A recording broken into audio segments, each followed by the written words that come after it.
What's going on, guys, in the works, and welcome to a Battlefield 4 Showdown. And I know it's been a while since we've done a Showdown, but I said that I wasn't going to do another one until they released the new balancing patch for Battlefield 4, and they've released that, and we now have a new DLC in the Naval Strike DLC, which has introduced some new weapons, specifically the SR-2, which is a really awesome weapon. However, it reminds me a lot of the CZ-3A1, a weapon I also really like. It's those PTFO guns, I like to call them, where they shoot really quickly, but they're really only good for maybe 1 or 2 kills before you have to reload. So when I was first looking at the SR-2, I was like, okay, this reminds me a lot of the CZ, except it shoots a little bit slower. So let's look at some of the base stats of these weapons to kind of get an idea of what we're working with here. Right off the bat, we're going to notice that the CZ-3A1 shoots 1,000 rounds per minute and the SR-2 shoots 900 rounds per minute, meaning the CZ-3A1 is going to have a 100 round per minute advantage over the SR-2. So if you go head to head against the CZ and the person's on target, you're on target, you're likely going to lose. That's just the nature of the fire rate battles.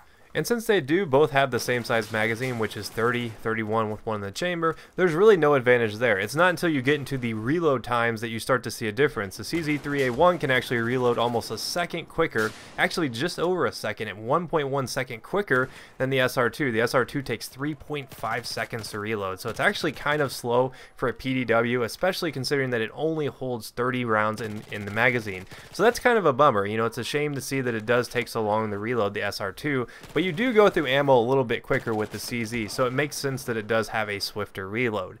Now when it comes to controllability, the SR-2 definitely beats the CZ-3A1, which can be a little bit tricky to control. The CZ has an up and to the right recoil pattern, and it has a pretty high initial recoil multiplier.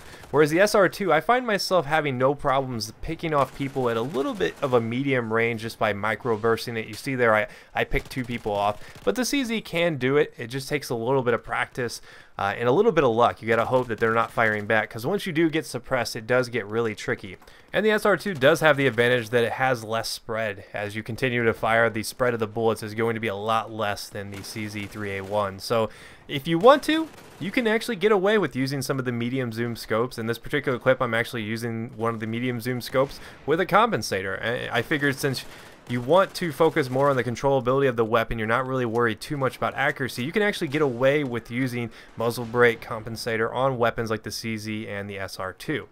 Now, one thing that we need to talk about with these weapons is the damage model. The SR-2 actually kind of has a wacky damage model. It does 26 damage up close, and then it drops off to a 12.1 damage weapon, whereas the CZ, it follows the more typical PDW damage model with a 25 damage up close, and then drops off to a 12.1. So what this means is that the SR-2 is going to be doing 26 damage up to 10 meters, whereas the CZ-3A1 only does its 25 damage maximum up to 8 meters. So the SR-2 not only does 1 point damage extra, it holds this damage for an extra 2 meters.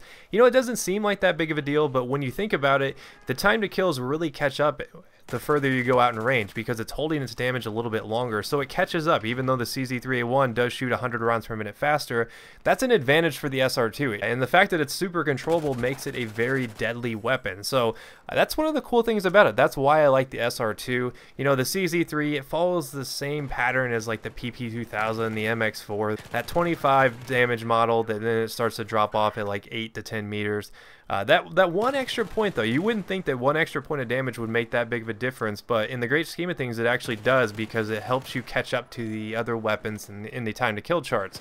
So that's probably why, if you've used the SR-2 and said, man, this feels really good at, you know, close, medium, even medium, you know, medium long range, right in that kind of area, you've been able to pick people off and actually get some good results with the SR-2, because it does hold its damage long and it does have a lot of controllability.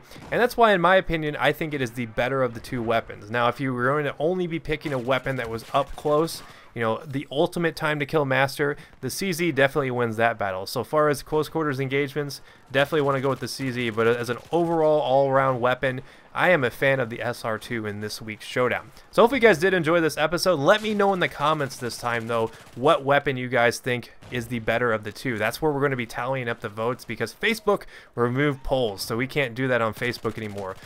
So just let me know below and we'll tally them up and we'll see which weapon you guys like out of these two. I think it'll actually be a lot closer than we probably suspect. But if you did enjoy the video, be sure to leave a like. I worked really hard to get this for you guys, to bring it back, because I know a lot of you guys were disappointed that we hadn't been doing them. But like I said, Battlefield had been having some problems and we needed to get those squared away, get some patches out before we got back on the wagon for the showdowns. But if you did miss any of my past videos, I did a Naval Strike review, which kind of breaks down my thoughts on Naval Strike, talked about all of the Naval Strike DLC weapons. And if you're wanting to get some more showdowns, you want to see some more Battlefield 4 showdowns, I have an Ace 23 versus an M416 video that we did a few months back. That was the last showdown video we did, so check those out. I'll see you guys next time. Peace.